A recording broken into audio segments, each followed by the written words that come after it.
Crack जितेगा तो जिएगा हा चित्रपट पाहण्यात आला. म्हणजे आर्टिकल 370 समोर हा चित्रपट मला नगण्य म्हणजे बघायचाच नाही असं मी ठरवलेलं होतं.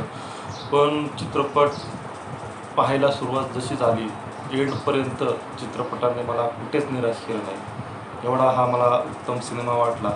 खूप छान असे स्टंट किंवा जे थरारक दृश्य आहेत तुम्ही बातम्यांमध्ये वगैरे पाहिलं असेल की नाही का, रेल्वेच्या वरती कसे स्टंट केलं जातं रेल्वेवर वगैरे किंवा रेल्वे चालू असताना, तर तेही सीन्स तुम्हाला याच्यात म्हणजे पाहून एक थरारक अनुभव भेटेल. तर चित्रपट वन टाईम वॉच नक्कीच आहे. तुम्ही नक्की याचा आस्वाद घेऊ शकता. मला प्रचंड आवडला आहे. धन्यवाद. अशाच नवीन नवीन चित्रपटांच्या समीक्षेसाठी आपलं निखिल मोरे चॅनल नक्की सबस्क्राईब करा. भेटूया पुढील व्हिडिओमध्ये.